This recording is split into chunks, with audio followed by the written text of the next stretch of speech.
It's another busy week at the Haiti Hospital Appeal site. The health centre alone can see over 300 patients per week. Today, 2 children are amongst the first to be seen. One comes for a simple vaccination, but the other is showing more worrying signs and is referred to the paediatric unit. But he's not the only serious case. Marie visits the hospital and is informed that she needs life-saving surgery immediately. Our 22-bed Women's Health Unit provides inpatient care, outpatient consultations, and of course, deliveries.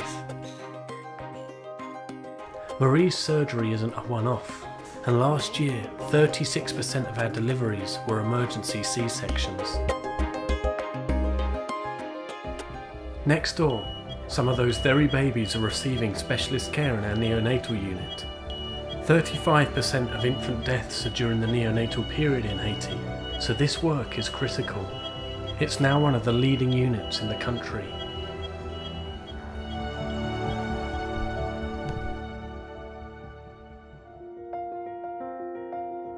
The paediatric unit is also offering excellent care, but the news isn't always good.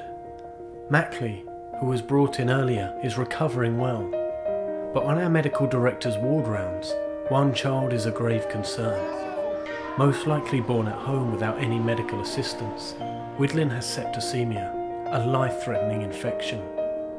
Thankfully, Widlin survives, but sadly, another little one with the same infection comes too late and tragically passes away.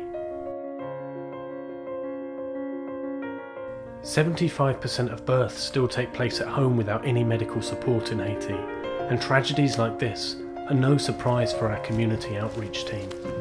The country still has the highest rates of infant and maternal mortality in the Western Hemisphere, and the desperate living conditions are a leading factor. But today, the team have a positive trip, visiting one of the many children with disabilities who we support and bringing hope into the heart of the community.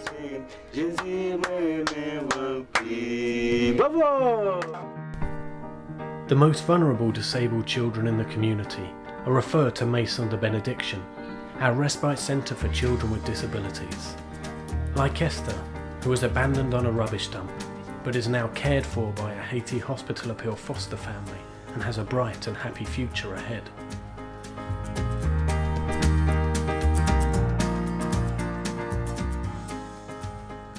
Like any country, some disabilities happen later in life, and today, 2 separate victims of motorbike accidents are brought in.